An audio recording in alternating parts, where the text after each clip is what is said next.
This message is for the international community. Today, December 9, 2025, there were supposed to be big protests in Tanzania. This protest did not exactly happen, and the world and the international community need to understand why. In the last protest, the October 29th, 2025 protest, after the people were threatened by the government, they did come out, the police came out and warned people, if you protest, you'll be shot. We are going to beat you. We are going to do all these things. They did threaten the citizens very vividly that they are going to commit violence against them and even kill them. But no one really believed they could be that evil. So the people took to the streets to fight for free and fair elections after the ruling party, after Samia Suluhu decided she wants to be the only viable candidate in the election. She jailed the main opposition party leader, gave him a fake treason case. She also banned another candidate from the second largest opposition party from participating. Essentially, effectively, she remained the only candidate. This happened after 4 years of the worst leadership Tanzanians have ever seen. Why am I saying that? The port of, our main port, the port of Tanzania, was sold to the UAE in broad daylight, and the people could not do anything.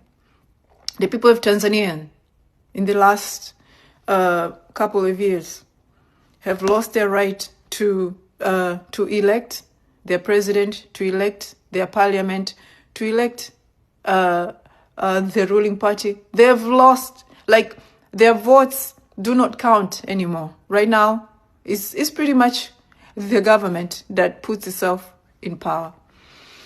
And other than that, Tanzanians also experience the worst corruption and misuse of public funds.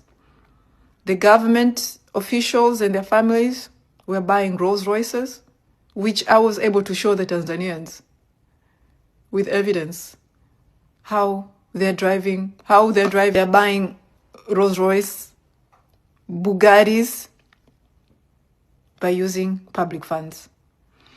And but also the main issue was the issue of the constitution. The constitution in Tanzania is very outdated, and it only favors the main party to keep them in power. Without Tanzania getting a new constitution, the ruling party will never be removed from power by voting or by any other means. Why am I saying that? First of all, according to the Tanzanian constitution, election results cannot be contested in court. Whatever the election commission, the commissioner, and this commissioner is actually elected by Samia Suluhu. Whatever the final announcement of the winner is made by this commissioner of the election committee, that's it. You cannot go and contest it in court. So we've been fighting for a new constitution also. So when the people took to the streets on October 29th, they were met with unimaginable violence. They were met with bullets. Samia Suluhu murdered, shot and killed Tanzania over 10,000.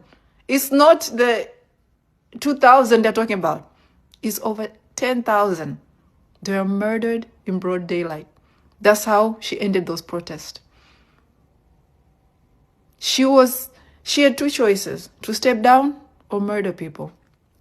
She chose to murder over 10,000 people to stay in power. This current government in Tanzania chose to kill their citizens who were unarmed, didn't even have knives, nothing. They shot them. And the world needs to understand how brutal these killings were. The police were shooting people on the head and the chest because they wanted to kill in order to send a message. Samia wanted to send a message. Do not question me. Do not protest. If you do, I will kill you all. And the world needs to understand that the majority of the people that were killed during the October 29th election protest were not even the actual protesters that were on the streets. The police were going house to house, home to home, pulling out the males from the homes and shooting them in the head. The day that Tanzanians are no longer living in fear, and world journalists and media houses are able to go into Tanzania and speak to the people of Tanzania, they will tell you these horror stories that I'm telling you right now. Samia Suluhu was sending police into people's homes, and they were pulling out the males, the young males, and shooting them in the head just to send a message of fear. This is what happened when Tanzanians tried to fight for their rights. This is what happened to them. And the world is just watching, issuing statements, but that is not enough. That is not enough. The Tanzanians now need help. We need your help. We're going to keep fighting. But there's only so much fight we can do against people who are coming at us with machine guns, with AK-47s. They're coming at us with all these military standard weapons, and we have nothing. We have nothing. The people of Tanzanians don't own guns, don't own nothing. We have nothing. So we need help. We need help to be able to remove this illegitimate. We need help so that Tanzania can get justice. We need help so Tanzania can get a new constitution. We need help so Tanzania can get everlasting peace. Because without removing this government from power, Tanzania will not experience peace, because this government has murdered over 10,000 of us. So there's no citizen that can go back to normal life.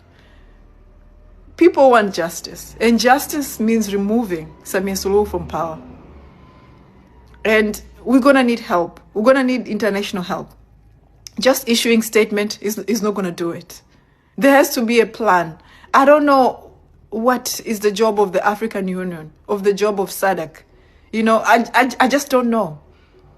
You have a people who are currently living under fear, who are currently being controlled by guns. They cannot protest. If they do, they get murdered by their government. In the African Union, SADC, nobody's doing anything.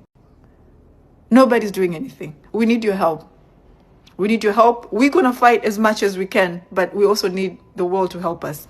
And I need the international community to understand this, right? The only way Samia Suluhu can stay in power right now is by bribing people, bribing these powerful. Only thing Samia Suluhu is counting on right now in order to stay in power is support from powerful nations in the world. And she's trying to buy that support now by bribing these nations with our natural resources.